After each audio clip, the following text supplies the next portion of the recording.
Hello, I'm Natalie Zett, and welcome to Flower in the River. This podcast, inspired by my book of the same name, explores the 1915 Eastland disaster in Chicago and its enduring impact, particularly on my family's history. We'll explore the intertwining narratives of others impacted by this tragedy as well, and we'll dive into writing and genealogy and uncover the surprising supernatural elements that surface in family history research. Come along with me on this journey of discovery. Hey, this is Natalie, and welcome to episode 137 of Flower in the River. I hope you're doing well. So today I'm going to introduce you to someone that, well, I wish I had met back in November 2023. That was when I started expanding this podcast beyond my own family to include others affected by the Eastland disaster. And at that point, it's probably good that I had no idea what I was getting into. I didn't realize how many biographies had never been written or shared, how many names were still missing from the story. And once I began to understand the magnitude of that, I knew I had my work cut out for me. But I like a challenge, so one of the first things I did virtually, anyway, because this was during the pandemic, I started exploring Chicago. I started reading everything I could find online about its various neighborhoods, streets, and the communities that were once there. So I couldn't just talk about people out of context. I really needed to tell their stories, and to do that, I needed to understand their world. What was life like in Chicago in 1915? I've asked myself that question over and over again. I had no idea how to answer it, not initially, but I knew in order to do that, or at least make an attempt to do that, I had to build the world around them. And I did that through old maps, newspaper articles, journal articles, and photographs. So many photographs. For many of us, photographs and, video or movies, if we can get a hold of them, are bridges to the past. And so, let's talk about someone who's helped build a bridge to the very past that I've been looking at for the last couple of years. I'm going to introduce you to Ryan Wilson. He is a designer, mariner, map geek, and he lives in Chicago. And he's the owner of Vagabond Studios, which was originally born as a part-time venture and passion project while Ryan was living and working on yachts overseas. Yes, that's what I said, and for a lot of people, I bet that would be a dream job. And he writes, inspired by the art and history of his experience abroad, many project ideas began to take shape in the world of cartography and design. And in recent years, these projects were brought to life in the ever-evolving digital sphere. After 15 years of vagabonding with a laptop in a variety of cafes, Airbnbs, and tiny cabins below deck, today the studio is proudly based in the city of Chicago. And I'm going to refer you right now to Ryan's website. You've got to look at it, though, from your laptop or from your desktop computer. He's got such a gorgeous panoramic view of everything. Ryan's website is Vagabond Studios Design. That's all run together. vagabondstudiosdesign.com. And I will put a link in the show notes for you as well. Take a look at it now if you're listening to this podcast and multitasking as I normally do. And you'll get an idea of who he is and his many varied projects. And the way I discovered Ryan, well, it was via the sometimes feared, sometimes embraced, but now fairly ubiquitous entity called artificial intelligence. I met Ryan, courtesy of ChatGPT. Let's get moving with this conversation. It's more a conversation than an interview. So I'm going to bring you into the middle of our discussion. Yeah, so it's kind of a Vagabond Studios overall is my design project work, which I have started, maybe going back 10 or 15 years ago now. And it's not a huge project. It's kind of all part-time on the sidelines. But my primary work is I work in the maritime industry, mostly on private yachts. But Vagabond Studios was started while I was working and living abroad as sort of a way to pursue my creative outlets. And I did go to school originally for design work. And it started up kind of as a part-time project to expand upon the interests that I was experiencing while I was overseas. God, what the heck? What kind of life have you led here? This is fascinating. I want to tell the audience, though, how I found you. So I am in the midst of taking these public history courses through the University of London. And they have this wonderful site, this interactive maps-based site called Layers of London. I don't know if you even know about them, but I thought, wow, this is gorgeous. I've never seen anything like this. Wonder if Chicago has anything like this. Most of the places where you would expect that they did not. But ChatGPT found you. And when I saw your site, it wasn't just the maps. You've got a combo of maps as well as these historical photos, etc. It was like a portal. And so that's how I found you. And then you were nice enough to answer my email. And that's how we got to kind of know each other.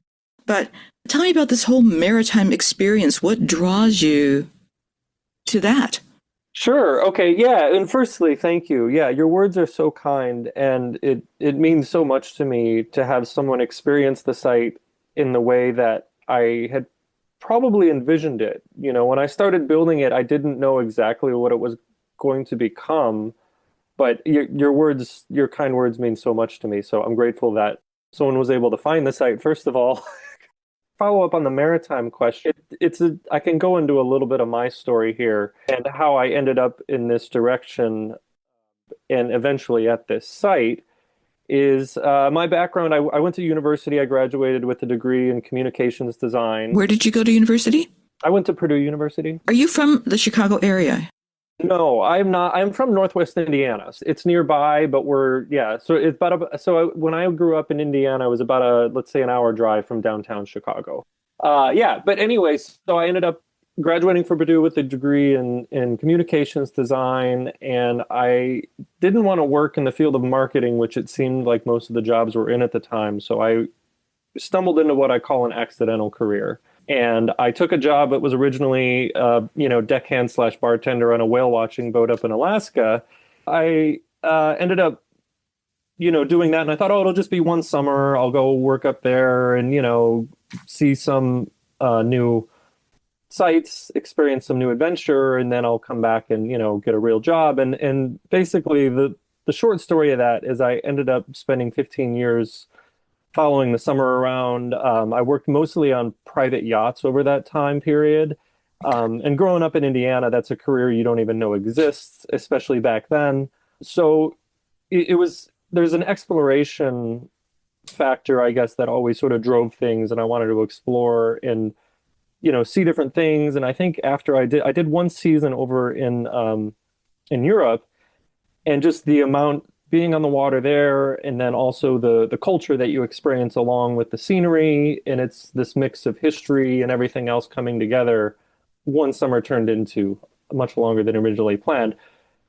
But to bring that back into how I ended up interested in maps and cartography, and then eventually this imagery, is part of my job as a navigational officer on these large yachts was, navigation, obviously. And so I was in charge of this large folio of Admiralty nautical charts. So anywhere in the world that the boat had to go to, we had to keep a chart on board that was up to date. And it was funny because a lot of the other, first officers that I talked to in the industry, they couldn't stand that part of the job. That was their least favorite. And it was my it was the thing I got the most enjoyment out of basically in the field. So that led me into diving into maps and cartography, and then, you know, discovered more of these sort of online digital resources like the Newberry Library, the Mhm. Chicago Public Library, Library of Congress. And, as you probably realized in your research, once you start diving into some of these archives, it kind of becomes addictive. And then you just dive in and keep going in and, look for more and more. But so that's kind of a long, winding road No, I question. want to hear the long story because you're a very unusual person and your background is incredible for what you bring. It makes sense, but continue, please. I guess is kind of the short version of my, accidental career trajectory, as I would call it. And then let's see, to get to the Chicago history map starting point, that was more recent. So I bought a small studio apartment in Chicago in 2017, and I was still living and working abroad at the time. But it's in a historic building. So it's this 1893 building, and it's a city landmark. Where, And where is it located? May I ask just the general area? yeah, so it's Lakeview East. It's on the north side by Diversey and not too far from the lake shore. It's called the Brewster Building. Some people are aware of it. It's been in a few movies and commercials. It's this old building with an interior cage elevator and atrium. And the part of it was just the fascination. Like I fell in love with the building and the history of it. And it just had these layers of history. And then when you buy into a piece of property, then you think, oh, well, what about the neighborhood? And I started researching some local history, if you will, and you find some of these sites online, similar to yourself. And then there's other bloggers who have these, who do these deep dives into photo archives. And I think that's where the initial interest started, was ultra locally in my building. And then it sprung out from there. And then once I discovered all these, online archives, I think the Newberry Library one was just so mind blowing to me, how they had these pictures. And not only did they have the pictures, but the the quality of the photos, the high definition, and the fact that you could zoom in and, there was a photo taken in 1912 or something that you could zoom into and see these little details, that the digitization of these photos, you can see things that you might not see in even a book that printed them 20 years ago, right? You just see maybe an 8-inch wide photo. And there's Yeah. something magical about the digital version of these photos, especially the high definition ones that you can really zoom in and get all these details on. So I got into the thought process as, well, how could I present this in a way that would be a exploratory version of a digital archive? And there's all sorts of different sites out there. There's some people just post the photos. Chicagoology is a great one. For my purpose, what would be a great way to explore? And I obviously love maps. So how could you combine the images and the map? And also, when I'm finding some of these photos, kind of see them and go, man, where is that at? What does that look like today? Where exactly is this location? Mhm. And sort of relating the two of the living history of the city. Love that you do that. You have a split screen that lets you move from past to present and back. Early 20th century Chicago to more recent times. So I think what I did is I broke down the site into 3 different sections. I think one section is the interactive maps, where you mouse over the images and then it sort of goes through. It'll pull up images from where you're mousing over on the map to the image at that location. I And love then I that. have Yeah. a section of just the map gallery where you can go through, and I basically just pulled all of my personal favorite maps of the Chicago area. I mean, there's so many out there.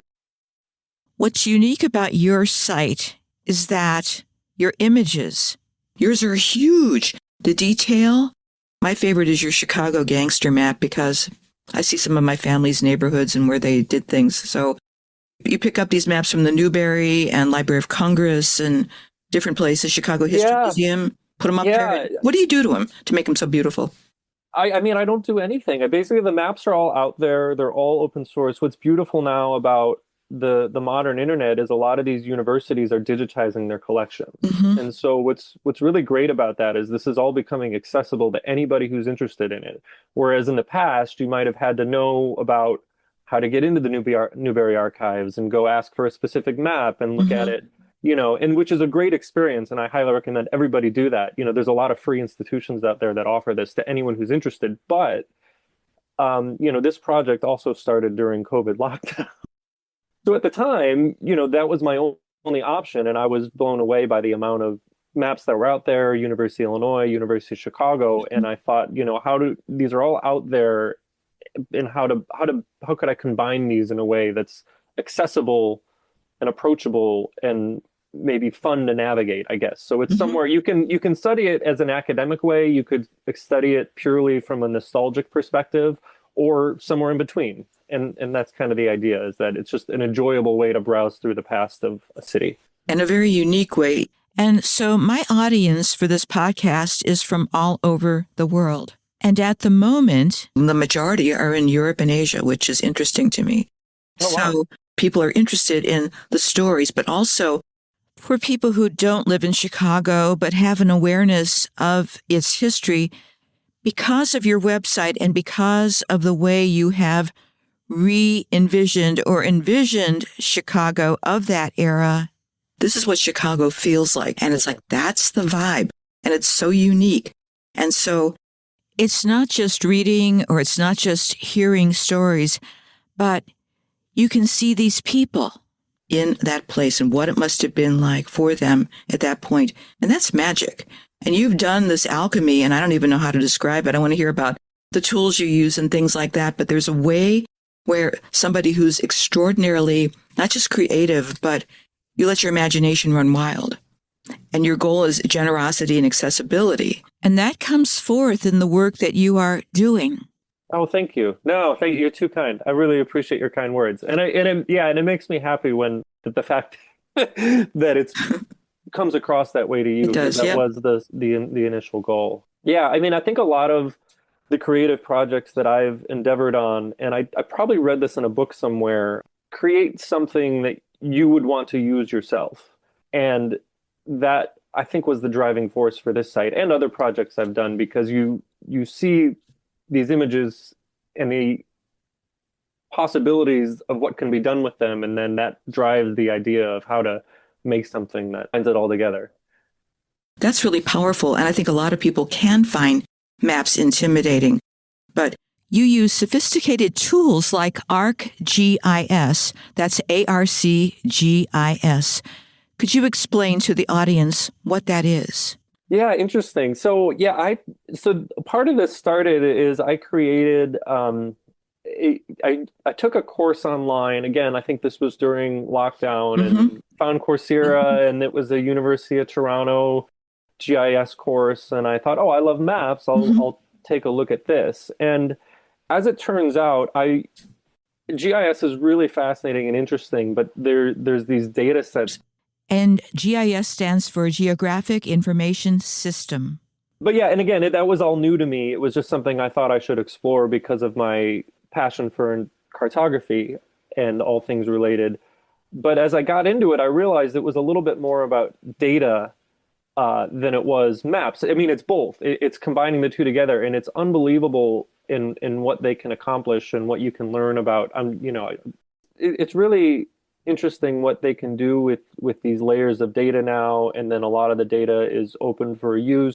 For instance, the city of Chicago has these data sets all in an Excel format, and you can take that geodata, and people can create all sorts of different studies and maps. And I find that all interesting. That all said, that wasn't my forte or wasn't my interest. And I guess I realized what I'm more interested in is, and it probably goes back to my background in graphic design and visual communications. And I found the maps that I found most interesting were the sort of panoramas and the aerial views and in the transit maps, because I guess I'm kind of a transit map nerd as well. So I guess I ended up sort of pulling back from the scientific data part of ArcGIS. And what I ended up using actually for my site was, I think it was called ImageMap Pro. It was a very small program that I found, I think these two gentlemen created and wrote the code for. So when you go on my site and you look at the interactive maps, I used their program, and it was all new to me. I had no idea what I was doing when I was,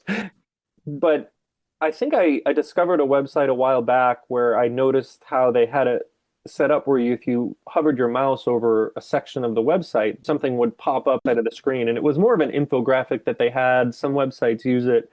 And I thought, wow, how great would it be to be able to hover over a location and have a photo? What's interesting now is as I was getting into learning about, web development and modern web design, and everything is going towards designing for the tiny screen in your hands more so than the monitor. And what everybody says for designing a website is, well, you need to design for this little mobile device that you have in your hand. It's for your phone, is what they want you to design every website. And purposely went away from that because the whole idea was to be able to see these images in large format. I think choosing the photos too, that I think I had all these archives of photos and stuff, and the ones that usually made the cut were the ones that had higher definition, so it wasn't super pixelated. You've got this nice combination of design, history, and the latest technology. Here's the thing, you talked about this being a passion project. What has surprised you the most about it, besides the fact that it seems to be a calling for you, as well as, the work that you do on a regular basis? But what surprises you? What keeps you going? Oh, I mean, that's interesting. Yeah, so I had to put a bookmark in it because, there's only so much time, and then you have to do things that put food on the table at some point. I would do this endlessly if I could. The thing about it is there's an addictive property to when you discover a certain photo set. And let's just say, for example, I was in the Chicago Public Library archives, and they had a special archive that was all from, I think, let's say 1950s and 60s demolition. And then they'll have it tagged under a particular photographer. Once I start going through this photo set, and some of them can be, 300 pages long, I can't stop. You're talking to the choir here, okay? I understand. That's one of those things that drives you, and it's this experience, and you find these particular photos, and it's just magical, as you mentioned, the way it sort of transports you to this place and time, and you can pick out little details and, the facades of a home from the late 1800s. And I'm not formally trained in any kind of architecture history, but through these photos, you can learn a certain amount about what the facades looked like in the 1890s versus the 1910s and the 1920s. And it's also interesting. And then the photos of humans in this era. And there's so much that can be gained from these. And and the hope is, like you say, after, I'm done working on it, someone might look at the Somebody will site pick it up and learn something that I had no intention of teaching. And I guess that's the idea, right? But Ryan, why Chicago? What is it about Chicago for not just you and me, but for people that are just fascinated with Chicago? Yeah, for me, it was a local thing and learning more about, the place I was going to call home.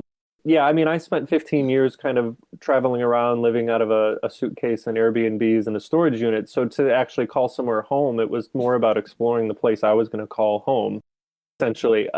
But then to break down the city into all these different neighborhoods and areas, and each with their own distinct characteristics and flavor, and you can explore all of that, and it's almost kind of endless. It's really, I mean, it's a phenomenal city. I could do the same with New York as well. If I had endless amounts of time, I would love to move on and do that.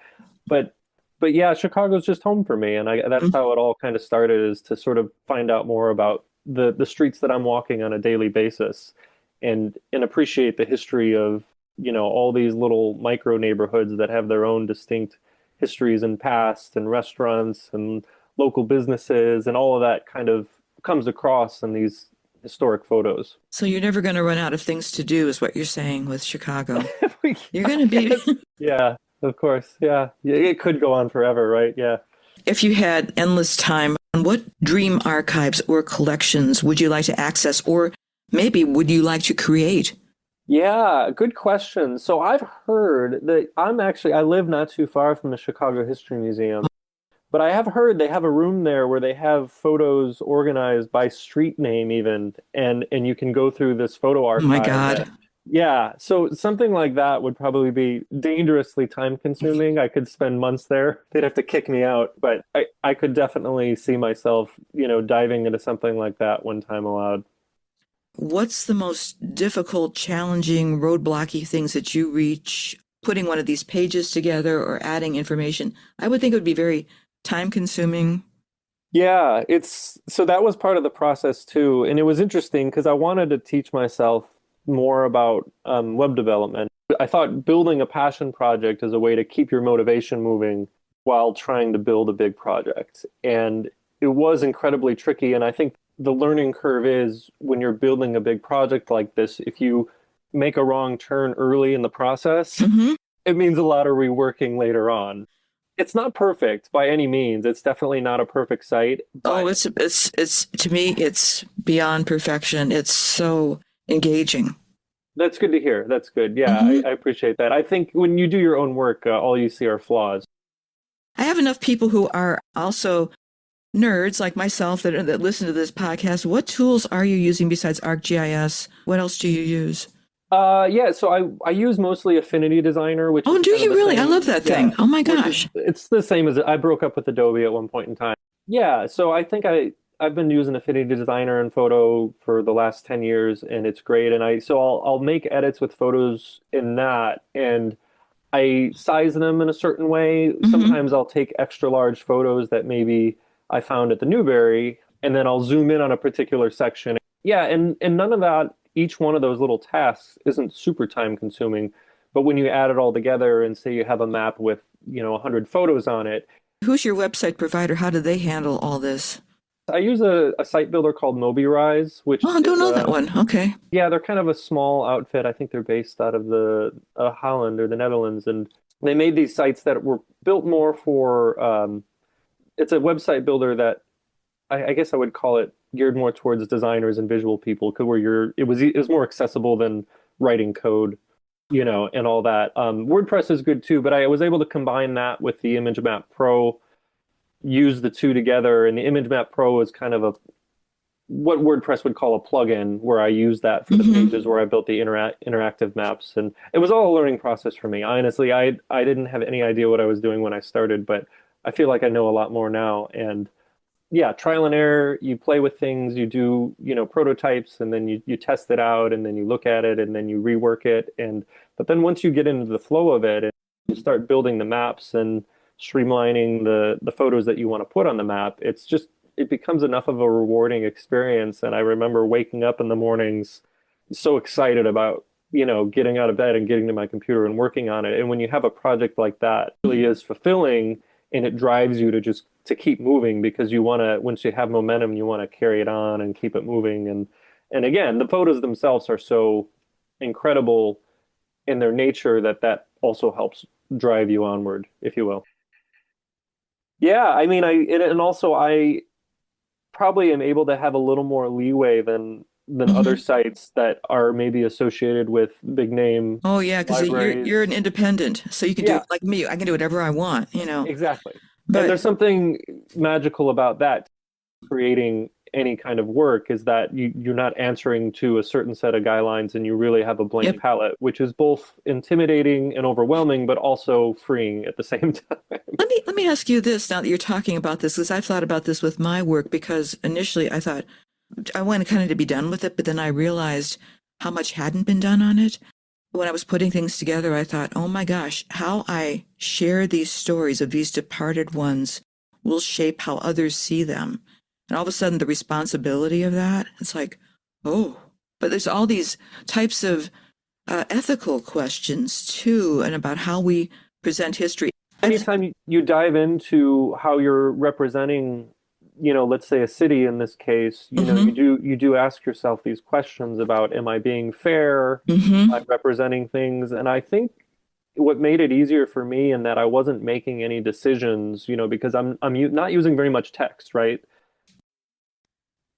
Yeah, but the images, as a, to back to the site, and as it relates to Hmm. those images, I thought, well, I'm choosing these images that exist, and I don't have to make any comment on them. All I can do is just say, here's an image that is an image of this place at this point in time, and people can make their own interpretation of what that means to them, or find their own details out of it.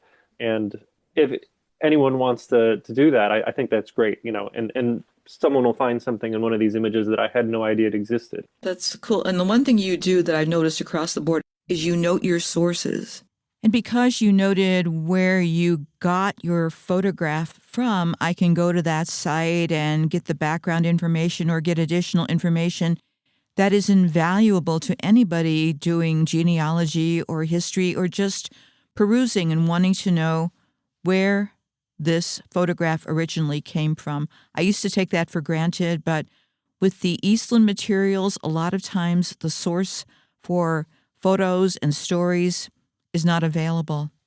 Yeah, I tried to note the sources. I ended up grabbing so many photos from different places, and Oh, at you're least, good at I that. wanted I to see give it. credit, especially, to the institution, Chicagoology, and it is interesting how a lot of these end up floating around out there, and it's good that they're exposed to people because there's different, bloggers and people on Instagram and whatever that post these photos, but then they get reposted, and And doesn't then there goes become the kind of history. murky over time. Yeah, I know. And that's the ethical Yeah. problem too. And a lot of people don't, I mean, if they're not a part of an organization or whatever, they just think, oh, this is fun, let's put it up there. And they're not trying to cause harm. It's the organizations themselves, some of these smaller ones that don't do that. Yeah, on the positive side, again, some of these institutions and even collectors, like David Rumsey collection is another David really Rumsey. interesting one. How I think it's incredible what he and they are doing in terms of he just has this collection of maps that's beyond anything you could ever imagine, and he wants it available for everyone to see in all its zoomability and everything, Yeah, I love his stuff. Yeah. and the amount of history you can learn from simply going onto that website and browsing through maps is just incredible. And what I'm doing here is just a small section of that, but both of them are the same kind of experiences that anyone who wants to come here can do it, free of charge, explore a piece of history, And we and thank there's you for something that. quite gratifying about that. Well, that's how it is. I think this is the season of the independent, whatever, researcher, creator, because the institutions can't always do this. And you're one of those people, and I've benefited from your work already, and it supports what I'm doing. So, what about the future for this? I mean, this is gold. Do you have any plans for keeping on, expanding, freezing? What are you going to do with this? I do. So I think I'm excited to do more. Every once in a while, time is always the issue with every project, right? But you've motivated me. Your kind words, especially. I'm so grateful. They have motivated me to get back into this. But I think what I started with in my interactive maps is I got up to, let's see, the 1930s, and I think I wanted to go on, do the 40s, do the 50s, and even within these maps, for instance, the 1930s Chicago interactive map, there's lots of gaps in there, and I would love to go back and fill in those parts of the city that I don't have. To relate to your other comment earlier, there's historically represented photos. There's certain neighborhoods that there probably aren't as many photos of, and I would love to find those. There might be an estate sale somewhere. Yeah, yeah, and there might be a big box full of really important photos that end up somewhere and are then become available to everybody. I mean, the Vivian Myers story is the one that comes to mind, where all of a sudden this archive becomes available to everyone that didn't exist before that, and it's such a beautiful thing to know that something probably will be discovered at one point where we'll learn more about our city's history or another place based Could you on. tell us about Vivian Myers? Oh, sure. Yeah. I mean, what an amazing story. I think the BBC did a documentary that's really, really good.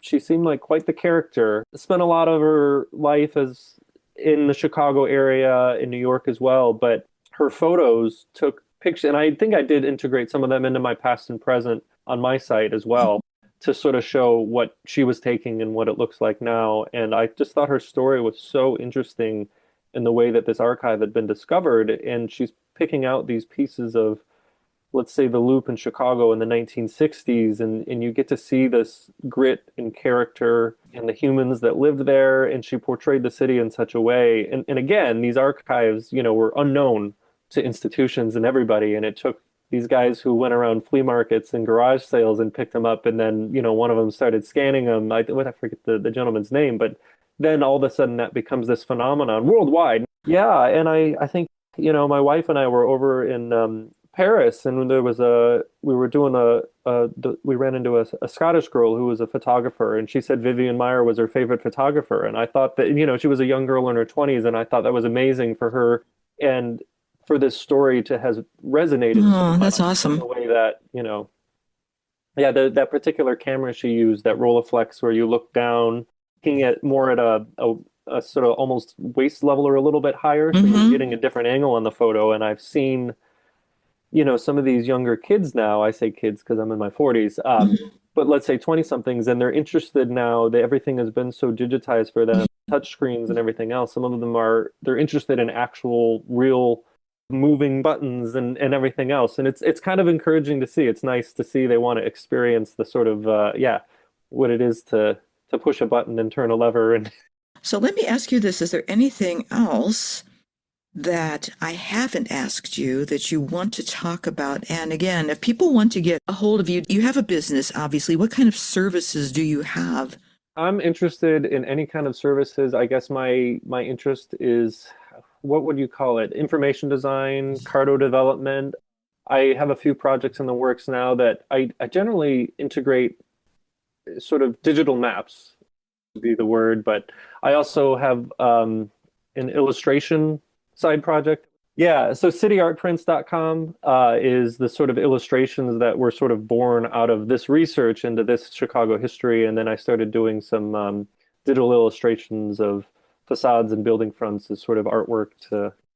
Are those your drawings themselves? I looked at those. Are those yours? Yeah, so they're Oh my digital gosh. illustrations. So what I generally do is I take like a photo that I find, and generally an older one, the Hmm. better, if it's of the original facade of a building, and then I take that and then go You do your through thing. in Affinity and work, tinker with it. That's awesome. Do you do people's websites? I know people will ask about that. I can. Yeah, Can you? absolutely. Yeah. Are you hearing from other people besides me? Are you promoting on social media, I guess is what I'm asking. And do you want that? I'm okay with people finding it. I don't have the bandwidth to mess with promotion. Your kind words mean so much to me, and I have run into, let's say, friends of friends who mentioned that they found the site and Hmm. have said highly of it, and that's always a very warm, valuable experience. But you were the only person who has reached out to me who's found me on ChatGPT. I mean, I have the contact page Yeah, on there. ChatGPT knows you. Isn't that crazy? They know you. It's a bizarre world we live in. Yeah. Mm, Yeah. Because I yes, it don't is. spend any amount of time into SEO or anything like that. I just decided at one point I'll put the effort into the Hmm. project itself. People find it and like it and tell their history nerd friends, then that's all that makes me happy. I don't need to, it's not a commercial endeavor, but I would love for anyone who wants to find it, who would enjoy looking through it, to It's a find good resource, Ryan. I mean, it's actually something that I wish I would have been able to locate when I began this research of the history of Chicago and the people of the Eastland disaster. You probably don't see it because you're way too close to it, but it's like it blew me away. Now, I think what you've done is extraordinary, and it might take a while to sort of wrap your mind around that. And I know the time limits are huge. I mean, I feel those as well, but nonetheless, you have created something extraordinary, which says in the future you can create more extraordinary things. You've got the abilities, the imagination, and the intellectual curiosity. And that's a great combination, in my humble opinion. Thank you so much. Oh, I greatly appreciate your kind words, and I greatly appreciate you sharing this with your audience. I could talk to you forever. If we were in Chicago, it would be bad because we'd never see either of our spouses. We'd be in libraries. So, anything else you want to say in parting? Um, no, I think we covered. I don't know. I'm looking at the questions. I think we I covered the Earth. I think we did did. we? Yeah. Okay. Sounds great. No, thank you so much. I Right. appreciate that. Thank you so much. So have a good day. Thank you for your precious time. Now get cracking there. You got stuff to do. All right. All right. Thanks, Natalie. Have Take a care, good Ryan. one. Bye bye. Take care. Well, I hope you enjoyed our conversation. I loved talking with Ryan Wilson, in case you couldn't tell. What a multi talented guy. You can find his work at vagabondstudiosdesign.com. That is studios, plural. And I'll have the link in the show notes and on my website for you. And also, while you're there, be sure to check out his Chicago History Map at chicagohistorymap.org. If you love Chicago, you will be amazed. It is stunning and best viewed on a laptop or desktop so you can take it in. Next week, we'll talk more about how tools like ChatGPT and other AI platforms are being used by genealogists and historians. After all, that's how I was able to locate Ryan. Some folks are understandably skeptical. Some are excited. But either way, this technology is here to stay. And I will share examples from genealogists who are doing incredible work in showing how these tools can preserve history and amplify forgotten voices, because that's what this is all about. And I'll also continue exploring my findings from the now defunct Eastland Memorial Society website, which I located on the Internet Archive's Wayback Machine. That project ties into my academic work, looking not at just what happened with the Eastland disaster, but how that history's been shaped and shared over time. So with that, thank you for listening. I hope you enjoyed this conversation. And as always, thanks for caring about these stories. Take care of yourselves and take care of each other. I will talk with you next week.